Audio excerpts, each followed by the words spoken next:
Oke.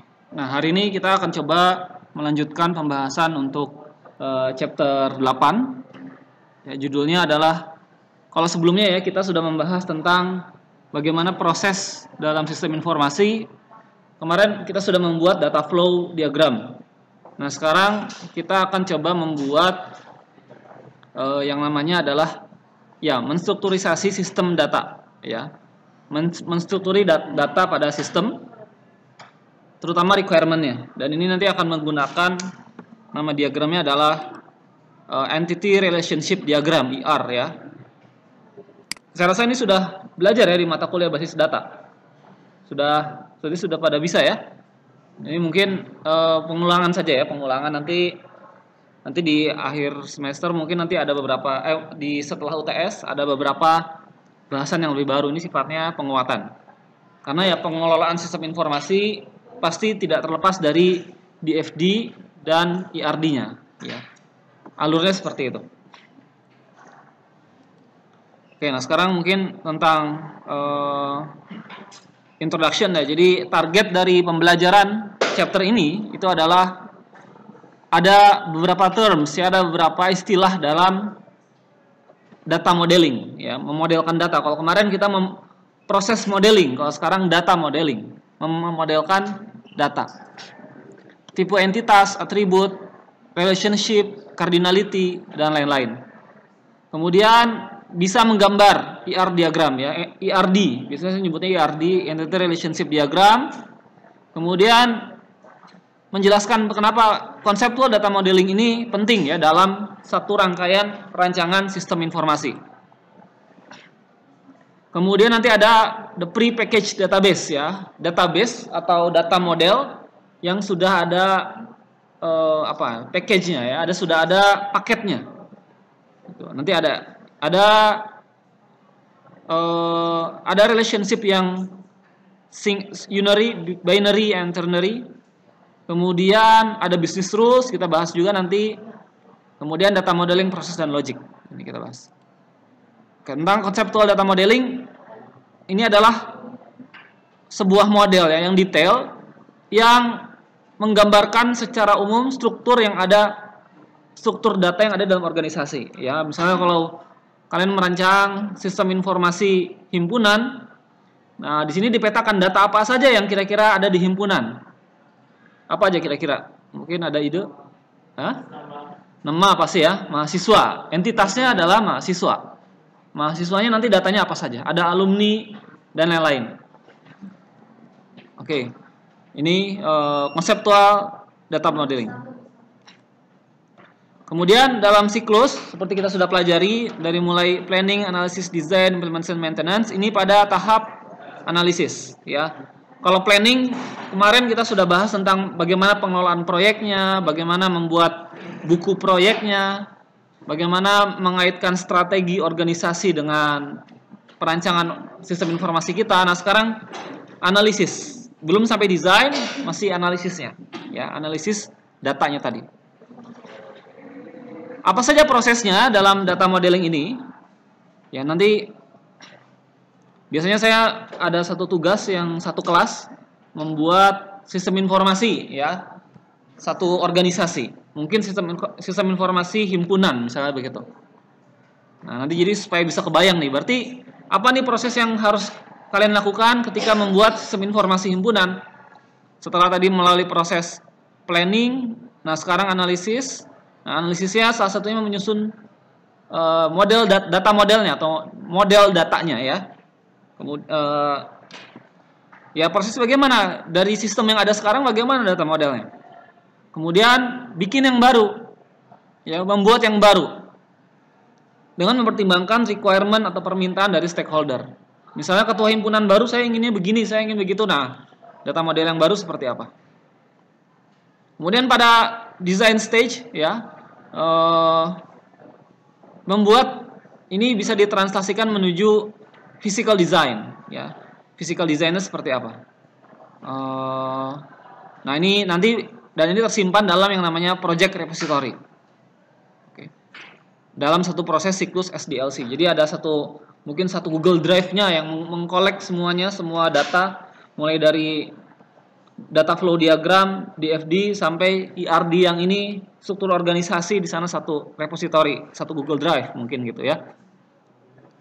Nah, ini konseptual data modeling. Kalau kita zoom ya. Ini ER satu organisasi besar, enterprise wide data model. Oke. Mungkin masih tahap konseptual saja, only entitas, hanya entitas dan untuk spesifik project. Kemudian ini dengan atributnya secara jelas dianalisis dan seterusnya. Jadi disempurnakan. Sebenarnya setiap tahap data ini digali ya, tapi terutama di tahap analisis,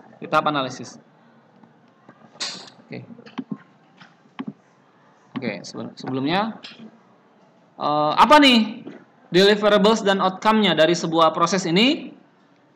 Adalah ERD, Entity Relationship Diagram, atau kalau di UML mungkin di praktikum sudah mencoba ya, menggunakan kelas diagram. Ya. Entitas biasanya ditulis dalam bentuk kotak ya, rectangles. Kemudian relationship biasanya menggunakan garis ya, lines between the entities. Kemudian ini biasanya tersimpan dalam tadi project dictionary. Ya, terserah nanti kita nyimpannya pakai apa ya. Tadi bisa jadi pakai Google Drive, bisa pakai Microsoft Project atau data modeling software. Nah, repositorinya ini menyambungkan di semuanya antara data, proses, logic, models. Saya nggak tahu waktu semester lalu mungkin pakai software apa ya yang kalian gunakan, pakai apa softwarenya untuk bikin ERD?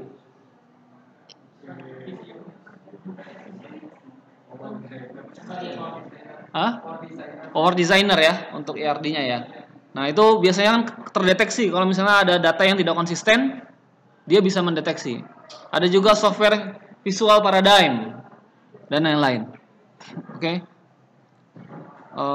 Data yang muncul di DFD yang kita pelajari sebelumnya harusnya sinkron dengan apa yang kita bikin di ERD, ya, gitu ya. Kemudian dan juga data proses itu terkait dengan objek bisnisnya, ya, pada data model. Ya, misalnya kalau di DFD ada data alumni, ya di ERD juga ada. Di Renstra Himpunan ada data orang tua mahasiswa, berarti harusnya di sistem informasi juga ada. Semuanya harus nyambung ya, sinkron. Seperti sebuah domino tuh ya, domino yang rubuh itu pelan-pelan. Nah, kita pola pikir teknik industri harus seperti itu, sistemik. Pokoknya ingin menyambung-nyambungkan satu sama lain, terkait. Bahkan kalau kalian praktikum, mulai dari praktikum tingkat 1, mendesain pakai SolidWorks atau Inventors, sampai nanti sekarang ya, praktikum terakhir ya, semester 6 semuanya nyambung. Ya, sampai apa yang didesain di tingkat 1 itu nanti harus bisa dijual sampai lantai produksi di tingkat 2, sampai sistem tingkat 3, sampai sistem informasi. Saling terkait. Ya.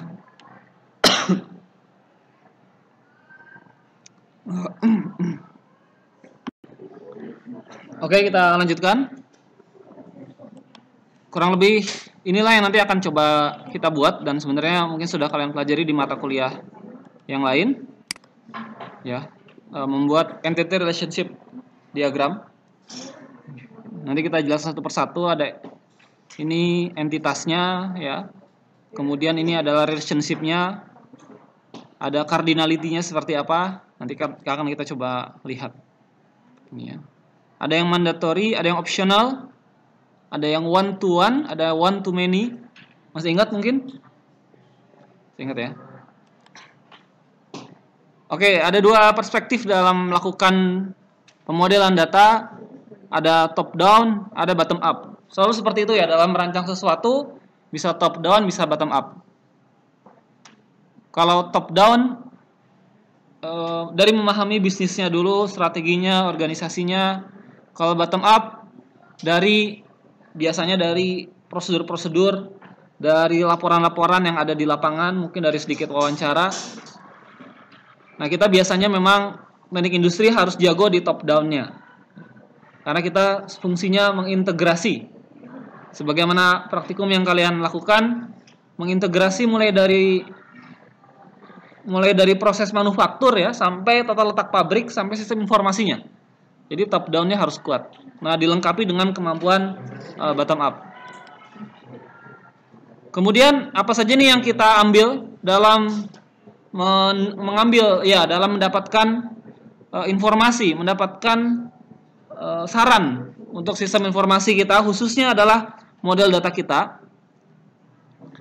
Yang pertama kita tanya adalah apa subjek dan objeknya? Orangnya, misalnya alumni, mahasiswa, orang tua mahasiswa. Misalnya kalian bikin sistem informasi untuk himpunan ya. Oke, berarti saya butuh itu akan menjadi data entitas. Ya, entitas datanya, data entities dan description. Kemudian apa karakteristik yang unik dari setiap objek ini tadi? Kalau mahasiswa apa yang unik dari membedakan mahasiswa satu dengan yang lain? NIM gitu ya. Oke, betul.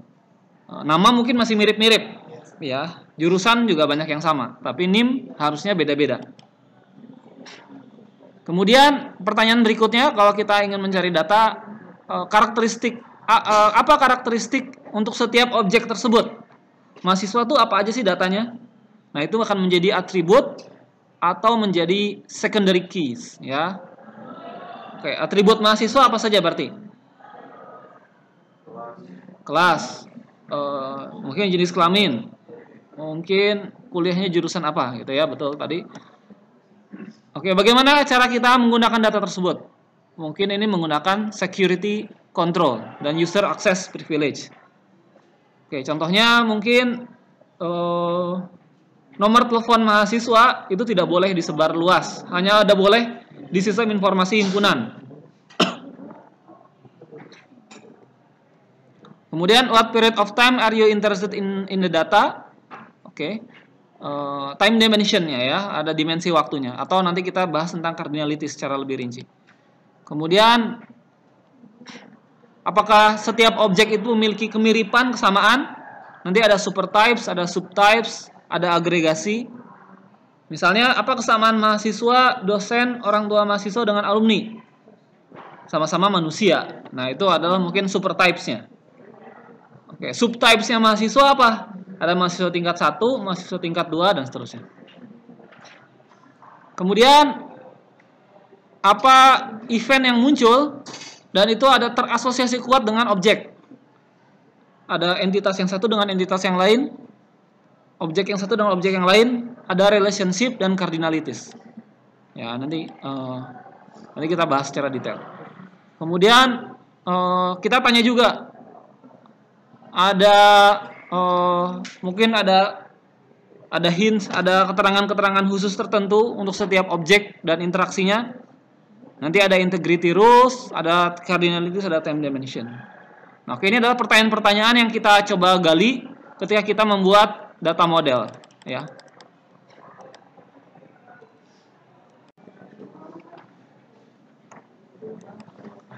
Oke, sekarang kita membahas introduction to ER modeling ya, entity relationship modeling. Ini beberapa konsep-konsep dasar dan konsep awalnya. Oke. ER data model ini adalah representasi dari entitas yang detail, logical, representasi juga dari asosiasi atau hubungan antara entitas, hubungan antara data elements dalam sebuah organisasi bisnis. Sedangkan ER diagram adalah representasi grafis dari ER model ini, gitu ya. Oke, nah ini yang akan coba kita buat. Jadi kita membahas ada entitas, bagaimana hubungan satu dengan yang lainnya, entity relationship diagram.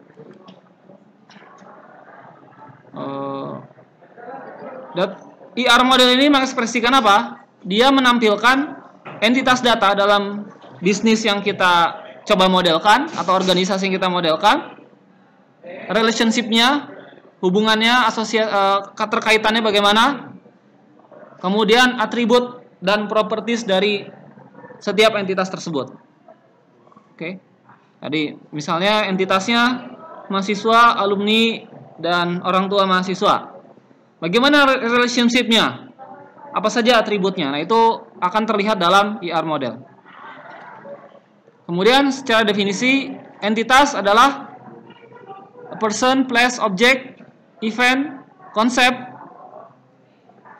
yang dimana data itu melekat, ya. Dimana data itu melekat. Bisa jadi orang, bisa jadi sebuah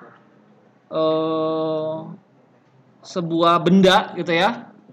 Entitas, intinya entitas dia. Kemudian entity type adalah collection ya. Jadi kumpulan dari entitas. Kenapa dia dikumpulkan? Karena memiliki kesamaan sifat.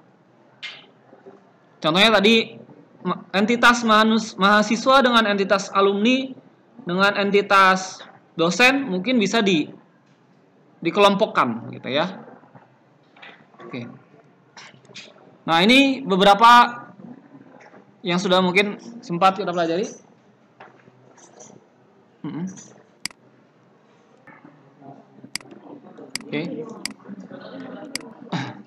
Oke, ini tipe-tipe entitas. Ada yang strong, weak, associative. Kemudian relationship-nya bagaimana? Unary, binary, ternary. Kemudian relationship cardinality-nya bagaimana? Mandatory one, mandatory many, optional one, optional many. Ya. Oke, nanti kita akan lihat contohnya mulai akan terlihat kalau ada contohnya ya. Oke, entitas itu harus singular noun. Jadi kata benda dan singular ya. Jadi tidak boleh students misalnya gitu ya. Atau para mahasiswa itu nggak boleh, tapi mahasiswa. Kemudian deskriptif dan spesifik, concise. Nah, ini ya cukup singkat, padat, jelas gitu ya. Kemudian tidak boleh dinamai dengan proses, tidak boleh dengan kata kerja. Nah, ini contoh-contohnya. Customer, student, automobile, itu ya, singular noun. Kemudian entity type,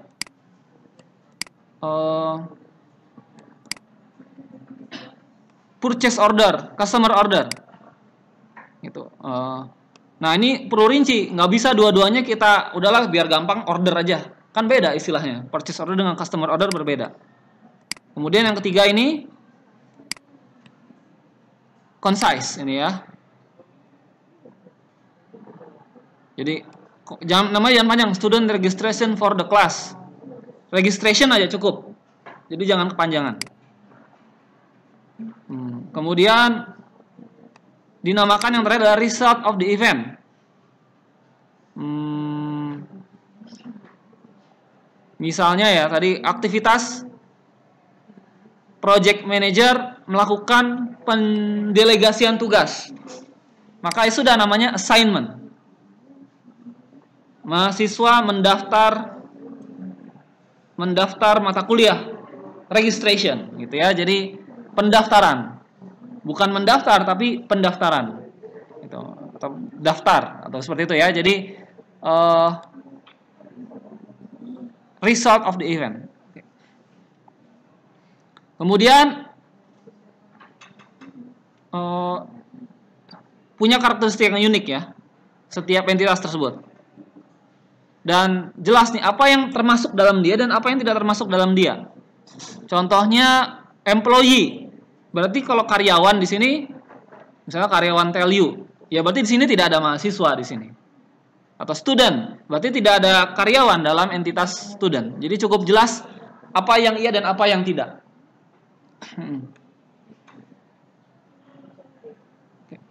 Kemudian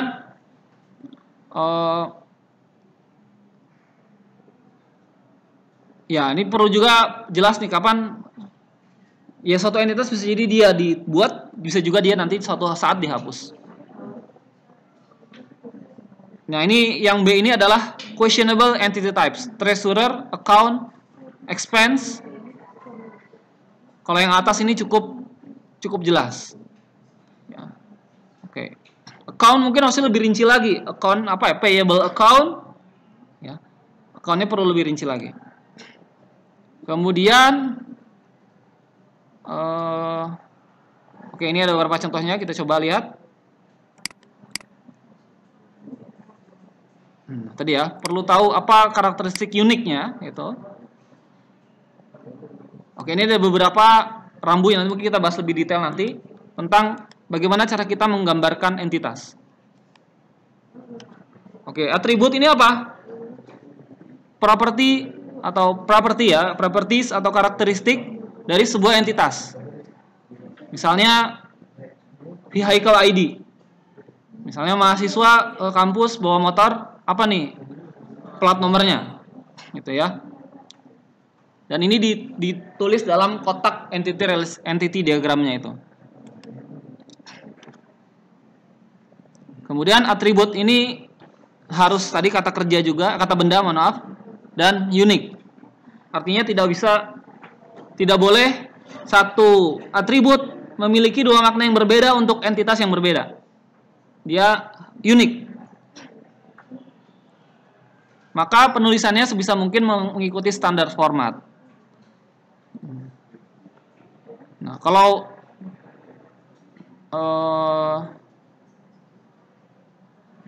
bisa jadi nanti ada sedikit penyesuaian ya pada namanya. Misalnya, ya tadi katanya harus noun, berarti customer ID, umur, product minimum price, kemudian unique, kemudian harus mau standar format. Student GPA atau pakai GPA of student. NIM mahasiswa atau NIM yang dimiliki mahasiswa. Nah, itu ada standarnya nanti ya. Kemudian oke, ini kalau atribut ini ya perlu, intinya sih sebenarnya esensinya adalah jangan sampai ada kebingungan. Ini sebenarnya atributnya ini maknanya apa ketika dia tertuang pada entitas yang berbeda. Oke, ini juga beberapa rambunya. Apa atributnya dan tersirat di sana kenapa atribut tersebut penting. Ya, jelas apa yang termasuk dalam atribut itu dan apa yang tidak termasuk. Misalnya NIM mahasiswa. Oke, ID, student ID. Oke, KTP, nomor KTP bukan masuk di sana. Oke, ID, student ID. Itu mungkin agak bingung ya, ini maksudnya NIM atau KTP. Nah, mungkin perlu diperinci lagi. Oke.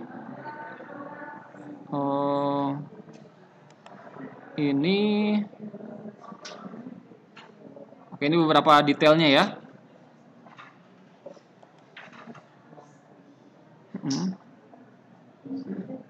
Kemudian ada candidate key, atribut atau kombinasi dari atribut yang mengidentifikasi secara jelas tipe entitasnya. Tadi contohnya mungkin kalau mahasiswa adalah NIM. Kalau dosen atau pegawai adalah NIK, nomor induk kepegawaian. Ya. Kalau meja, kursi, ruangan, mungkin nomor ruangan. Ini ya, candidate key. Oke, kalau tadi, nah identifier dari yang unik-unik tadi kita pilih satu, gitu ya. Ini tadi contoh yang tadi lebih cocoknya adalah masuk ke identifier kita sebutnya. Untuk mengidentifikasi karakteristik dari tipe entitas. Oke. Contohnya ini ya, student adalah student name, student kampus, student nomor telepon, alamat, bisa jadi ada mahasiswa tinggalnya kakak adik, jadi rumahnya sama, tidak unik. Apa yang unik? Student ID. Oke, ini identifiernya. Oke. Gimana cara kita menentukan identifier? Cari candidate key yang tidak akan berubah nilainya. Jadi kalian dari mulai kuliah sekarang sampai lulus kan NIM-nya tetap itu saja. Dari candidate key tersebut nilainya tidak mungkin 0. Ya. Ya NIM harusnya tidak mungkin 0. Kemudian oke, ini contohnya seperti ini. Atribut-atribut yang lain seperti apa? Ada multi-value atribut, ada repeating group. Apa nih contohnya seperti apa? Multi-value atribut, contohnya yang A ini, skill. Nah, skill ini bisa banyak nilainya. Isinya bisa tidak hanya satu. Ya. Bisa jadi tidak hanya satu. Oke, ada skill, mungkin skill membaca, skill bahasa Inggrisnya, skill keorganisasiannya. Kemudian repeating group of dependent data, employee. Nah, ini repeating group of dependent data, department name, department age, department relation. Kemudian, nah bisa digambarkan, diilustrasikan jadi seperti ini. Employee ID, nah, dependent terhadap ini. Nah, cuma sekali lagi, yang bagian ini mungkin kita tidak terlalu dalam. Yang penting bisa bikin entity relationship diagramnya dulu. Ini beberapa tipe atribut lain. Require atribut, atribut yang opsional, composite atribut, derive atribut. Derive atribut nilainya bisa jadi tidak langsung diinput manual oleh kita, tapi merupakan hasil rumus ya, hasil perhitungan. Contohnya apa? IPK. Nah, IPK itu kalian nggak bisa input. IPK saya sekian, nggak bisa. Tapi dia derive, jadi dia dihitung, ya, dihitung dari nilai yang diinput oleh dosen, dirata-ratakan. Oke. Kemudian, nah ini mungkin yang kalau saya merasakan bikin ERD intinya ya di relationship, ya di relationship. Tapi nanti kita akan coba bahas lebih detail, ya relationship dan degree ini.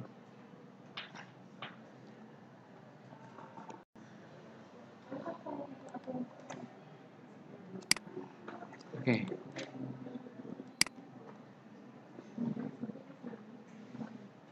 Oke, ini adalah bagaimana relationship ini adalah hubungan antara entitas ya dalam organisasi. Kemudian degree ini adalah jumlah entitas, entity types yang berpartisipasi dalam relationship tersebut. Oke, ini contohnya employee dan course. Setiap atau mahasiswa ya, employee karyawan bisa ikut pelatihan gitu kan ya. Setiap karyawan bisa tidak ikut banyak pelatihan. Bisa. Setiap pelatihan bisa tidak diikuti banyak karyawan. Nah, oke. Kalau kita lihat, nah maka hubungan jadi seperti ini. Misalnya Chen ikut C++, ikut Java, ikut Visual Basic. Melton ikut C++, ikut COBOL, ikut Perl. Ini bahasa pemrograman ya. Nah, ini maka hubungan yang rumit seperti ini itu bisa disederhanakan menjadi seperti ini, ya. Employee dan course. Maka dalam satu artinya ini many to many, ya.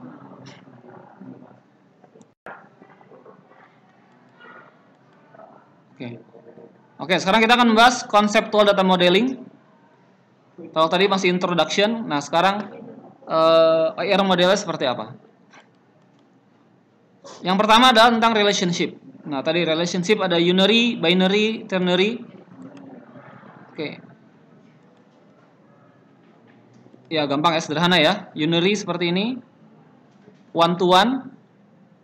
Bisa one to many, bisa one to one ini, oke ya. Person dengan person. Contohnya apa hubungannya?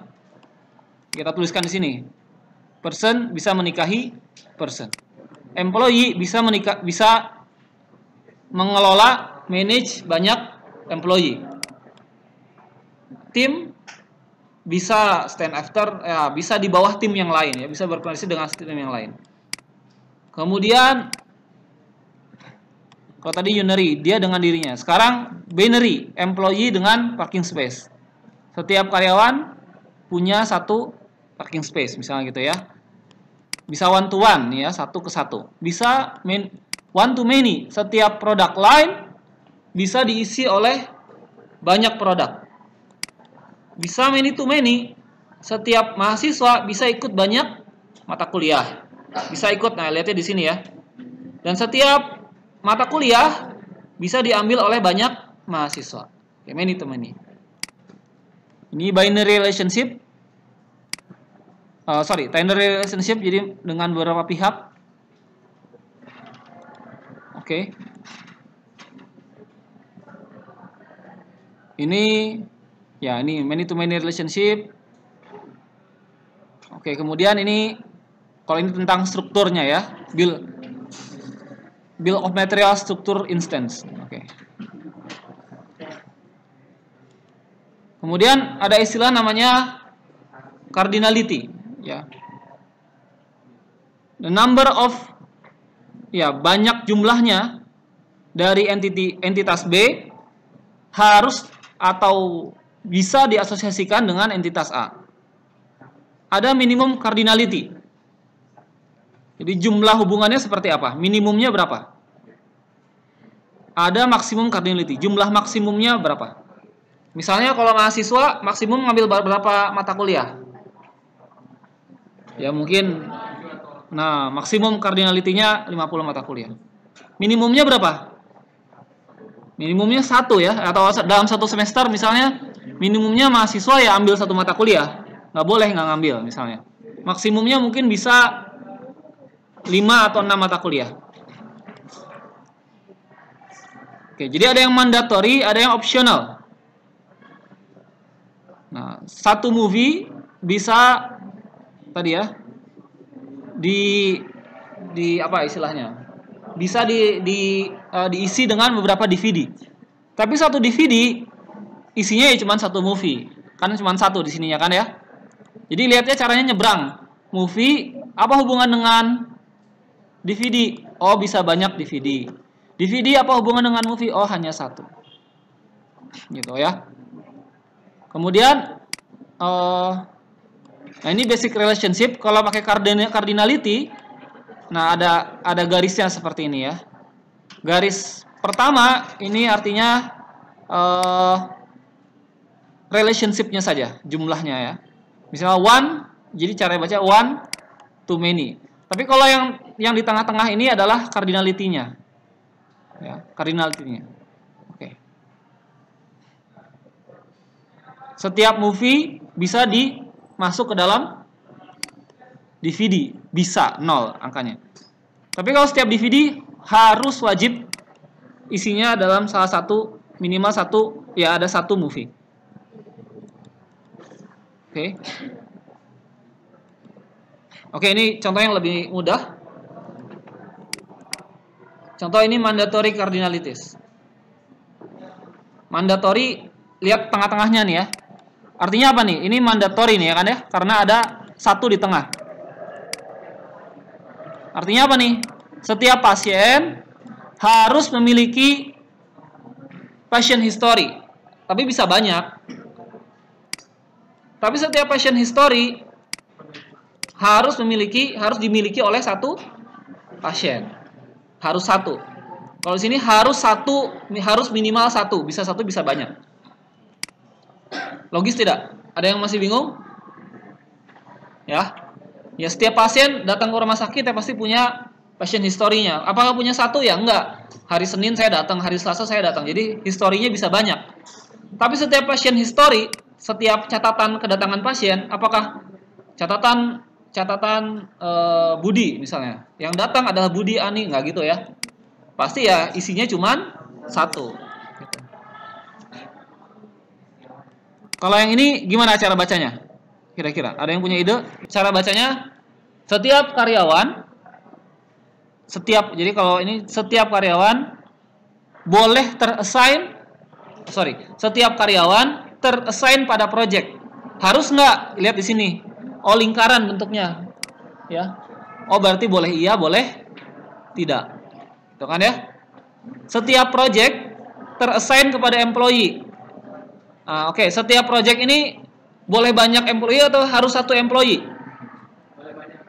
Boleh banyak. Kenapa? Karena bentuknya keriting begini ya. Wajib tidak? Wajib, gitu ya. Oke.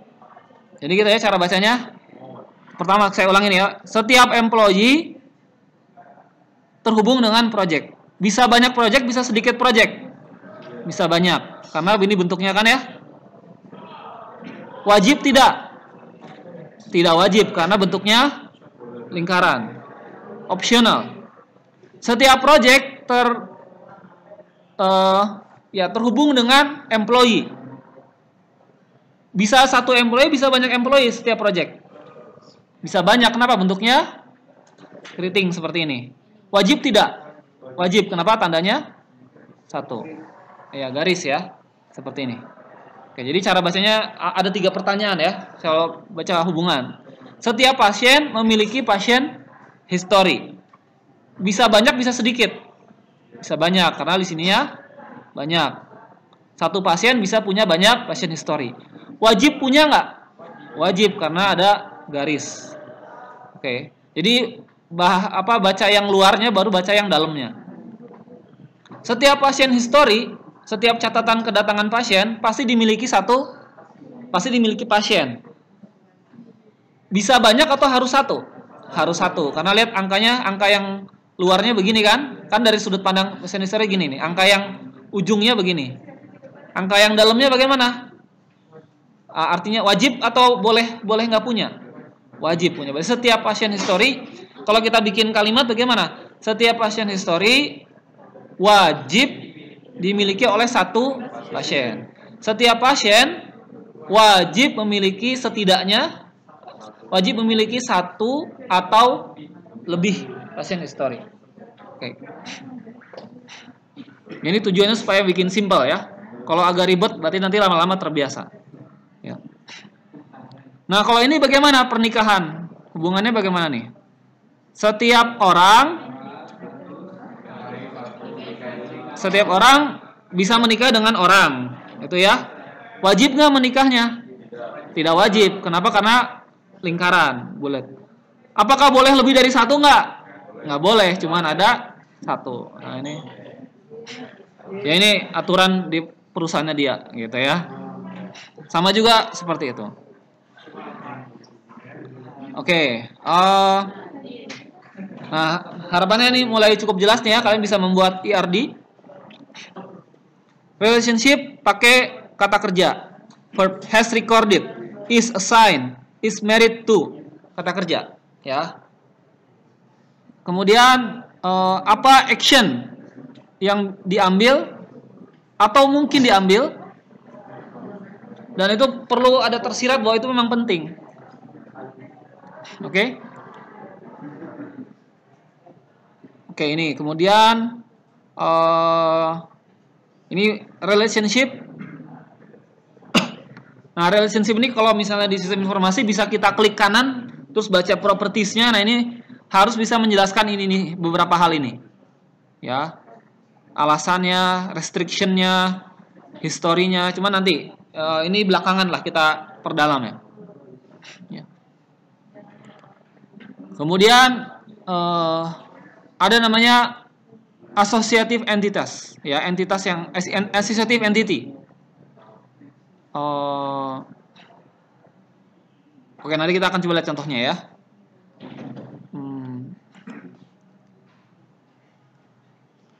Nah, ini antara employee dengan course, orang nyebut ini many to many ya. Jadi biasanya kita hindari. Maka ada asosiatifnya apa? Apa yang menghubungkan antara employee dengan course? Apa yang menghubungkan antara mahasiswa dengan mata kuliah yang diambil? KSM gitu kan ya? Atau transkrip nilai nanti kalau sudah lulus. Oke. Nah, maka dibikin jembatan di sini namanya sertifikat. Nah, coba kita baca. Setiap employee memiliki sertifikat. Bisa banyak atau bisa hanya boleh satu? Bisa banyak, karena di sini di bagian ujung seperti ini. Wajib atau tidak? Tidak wajib. Sunnah, gitu ya. Setiap sertifikat dimiliki oleh employee. Setiap sertifikat bisa satu employee atau bisa banyak? Satu. Lihat yang garis luar, ada garis angka 1 ya. Sini 1 maksudnya, saya biasa nyebutnya 1. Kemudian apakah wajib atau tidak? Wajib, karena ada 1 di yang dalam sini. Ya. Oke, artinya jadi kalau kita bikin kalimat bagaimana? Setiap karyawan boleh memiliki 1 atau lebih sertifikat. Tapi setiap sertifikat, setiap lembar sertifikat itu wajib dimiliki oleh 1 employee. Jadi nggak bisa ada sertifikat namanya kosong, bisa nggak? Nggak bisa, gitu ya. Logikanya kan seperti itu. Nah, hubungan yang ini bagaimana? Setiap sertifikat tertulis di sana mata kuliahnya apa, atau trainingnya apa, pelatihannya apa. Bisa satu atau bisa banyak? Satu. Kalau di sini ya mungkin sertifikat pelatihan ya cuma satu pelatihan. Wajib atau enggak? Wajib. Setiap pelatihan tertuang dalam sertifikat, itu ya. Bisa dalam satu sertifikat atau bisa banyak? Bisa banyak ya. Bisa pelatihan Microsoft Word. Tidak. Apakah hanya boleh di satu sertifikat? Ya tidak. Boleh di sertifikat A, B, C, D. Ya, mungkin yang ikut pelatihannya banyak ya, sertifikatnya jadi banyak. Apakah wajib atau tidak? Tidak wajib ya. Bisa jadi kursusnya nggak ada yang peminatnya ya, nggak muncul di sertifikat, gitu ya, nggak muncul di sertifikat. Tapi kalau bisa satu bisa banyak, optional. Oke. Nah maka apa nih identifiernya? Kalau employee ID ya, nama nomor karyawannya, sertifikat number, sertifikat. Kalau kita lihat dapat sertifikat pelatihan biasanya ada nomor di sana khusus tuh ya. Tidak pernah ada yang sama antara dari zaman awal sampai kapanpun. Nomor ijazah kalian juga misalnya itu nggak akan ada yang sama dari zaman dulu sampai sekarang. Kemudian ada ID mata kuliah, misalnya, atau ID pelatihan seperti ini. Oke. Kemudian maka kita lihat betapa dalam satu buah garis seperti ini bisa memuat banyak informasi. Nah, itulah tujuan dari Entity Relationship Diagram. Sehingga kita bisa memahami maknanya dengan sangat lengkap dan tahu apa saja yang dibutuhkan. Oke, berarti saya butuh judul kursus, ID kursus, kemudian butuh ID dan lain-lain. Kita jadi paham nih dari Entity Relationship menggunakan ERD ini. Oke, ada pertanyaan dulu mungkin? Kemudian, kita akan membahas tentang supertypes and subtypes. Cuman ini mungkin tidak akan secara dalam akan kita gunakan dalam perkuliahan. Ya, ini sebagai wawasan dulu. Subtypes adalah subgrouping, ya, subgroup dari entitas, ya, breakdownnya. Ya, kalau kita sarjana teknik industri, apa-apa di breakdownkan ya. Produk di breakdownkan apa komponennya. Komponen di breakdownkan lagi subkomponennya. Proses di breakdown lagi apa subprosesnya. Dan entitas pun di breakdown. Pasien di breakdown ada outpatient, ada resident patient. Ya. Pasien yang terkait dengan kamar tidur, dengan bed adalah resident patient. Kalau outpatient tidak, gitu ya. Mungkin patient terkait dengan perawatnya, terkait dengan dokternya. Ya. Setiap pasien pasti harus memiliki satu orang dokter. Setiap dokter bagaimana bacanya? Bisa memiliki satu atau lebih pasien. Ya, jadi lama-lama kalian jadi mahir membaca ERD, tapi sudah belajar mungkin ya di mata kuliah sebelumnya. Oke, kemudian setiap pasien harus memiliki residen pasien ya. Yang bawah kita baca yang bawah. Setiap residen pasien. Oke, coba.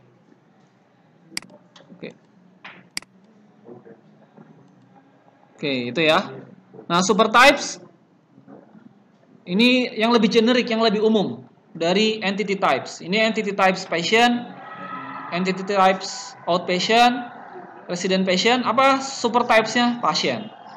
Pasien subtypes-nya apa? Outpatient, resident patient. Ya, bolak-balik aja ya, breakdown.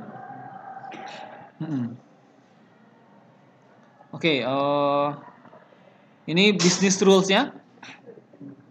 Ini hanya contohnya saja ya, klasifikasinya. Ada yang total specialization, ada yang partial specialization. Bagaimana setiap entitas tersebut, apakah dia harus subtypes dari sesuatu hal yang lain, atau dia tidak wajib? Ya, ini hanya klasifikasi saja. Kemudian ada disjoint rule. Jadi kalau kalau misalnya suatu entity types itu adalah bagian atau subtypes dari supertypes yang lain, dia tidak bisa menjadi member dari subtypes yang lain. Artinya gimana ya? Sederhananya, anak itu, anak seorang ayah tidak bisa menjadi anak ayah yang lain, gitu ya. Ya harus jelas saja ini keturunannya siapa, gitu kan ya. Tidak bisa double. Atau bisa jadi overlap. Nah, ini overlap rule bisa jadi entity types itu member dari subtypes-nya gitu ya. Jadi bisa banyak. Overlap rule. Oke, ini person. Ini contohnya saja mungkin ya. Ini beberapa rule-nya. A person must be a total specialization, employee, alumnus, student. Nah, ini bisa kita bikin aturan-aturannya. Bahwa person ini adalah total specialization dari employee, alumnus, student. Kemudian employee itu harus antara fakulti atau staff, disjoint. Ya. Oke. Tidak bisa keduanya, atau bisa jadi rule-nya dia employee saja. Ya, partial specialization itu rule-nya. Oke, kemudian ini juga student ini bisa dibagi menjadi graduate student, undergraduate student. Tapi graduate student bukan anaknya alumnus, gitu kan ya? Bukan subtypes alumnus. Oke. Jadi a student can be only a graduate student or undergraduate student. Dan tidak bisa menjadi keduanya. Ya. Jadi mahasiswa sarjana tidak bisa sekaligus menjadi mahasiswa pasca sarjana. Kecuali fast track gitu ya. Nah, ini di sistem di kita masih memungkinkan. Kalau fast track mahasiswa S1 dan S2 sekaligus gitu, sambil berjalan. Atau nilainya ditransfer. Oke, gitu. Nah, ini subtypes dan supertypes. Cuman intinya sebenarnya bukan di sini. Mungkin saya perlu jelaskan juga. Kemampuan yang sangat pentingnya adalah membuat yang seperti ini ya. Membuat, nah ini supertype subtypes, ini kemampuan tambahan yang nanti bisa diperdalam lebih lanjut. Tapi yang harus bisa banget adalah membuat entitas, membuat relationship-nya, memahami cardinality-nya. Oke, nah sekarang kita coba membahas tentang ada namanya package conceptual data model atau database yang memiliki satu pattern tertentu. Nah, package data models ini memberikan model generics yang bisa kita customize. Contohnya apa? Contohnya misalnya kita ingin bikin sistem informasi himpunan. Apakah kalian bikin dari nol? Nah, bisa jadi nggak perlu ya. Kalian coba cari di internet, ada nggak yang bikin himpunan package? Download atau beli, kemudian implementasi, edit sedikit. Ya, jadi tidak perlu dari nol. Ini kita bisa cari package-nya seperti apa. Tapi mungkin kalau himpunan belum ada ya. Nah, kalian bisa bikin dan kemudian kalian jual. Gitu. Ada juga universal data models. Ini template. Jadi gampang, ini template saja. Dan subject areanya bisa customers, product, accounts, document. Kemudian fungsinya misalnya mungkin isinya tentang purchasing, accounting, receiving. Mungkin sudah praktikum SAP kan ya. Nah, SAP itu di dalamnya ada data model. Misalnya inventory. Di dalamnya ada data apa saja sih? Mungkin ID itemnya, ID SKU-nya, stock keeping unitnya, jumlahnya berapa, atributnya apa saja itu sudah jelas di sana. Entity types-nya apa, atributnya apa saja. Sudah ada package-nya. Nah, ini penting ya untuk kita ketika nanti kalian bekerja ditugasi oleh atasan, coba ikut banyak conference, ikut banyak pelatihan mungkin gitu ya, supaya ada loh ternyata package-nya, saya tidak perlu buat dari nol.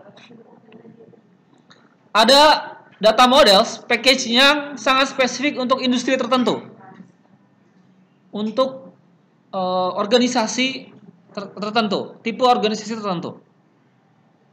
Contohnya apa? Mungkin package untuk tadi himpunan, khusus himpunan. package untuk universitas, package untuk sekolah. Oke, ini bisa kita cari, gitu ya. Apa keuntungannya? Ya, ini mengurangi waktu yang kita habiskan untuk melakukan implementasi. Kemudian, kalau kita mau wawancara ke orang, kita punya dasarnya dulu, supaya kebayang, punya prototipe-nya dulu. Kalau nanya, kita wawancara ke stakeholder kita, inginnya apa, cuman kita nggak punya draft, biasanya bingung.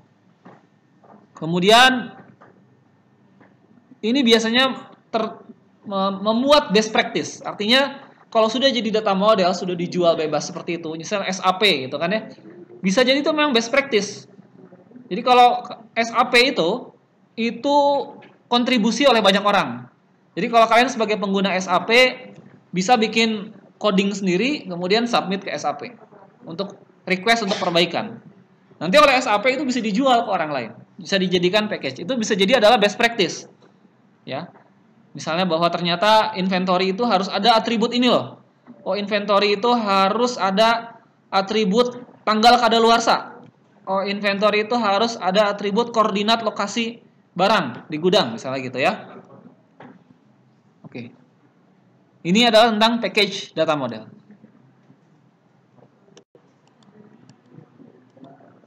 Oke.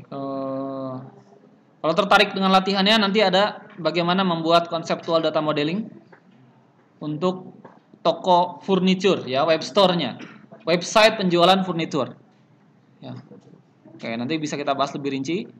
Lalu kita ke kesimpulan summary-nya adalah, jadi di chapter ini harusnya mahasiswa peserta sudah bisa mendefinisikan terms-termsnya apa saja. Apa yang dimaksud dengan entity types? Apa maksud dengan atribut?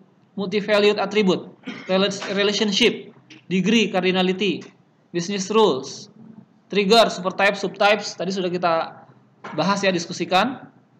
Dan harusnya kita bisa menggambar ERD, ya, inter-entity relationship diagram. Kemudian, dan juga kita bisa setidaknya memahami bagaimana peran dari konseptual data modeling ini dalam keseluruhan pengembangan sistem informasi, dalam keseluruhan analisis dan desain sistem informasi.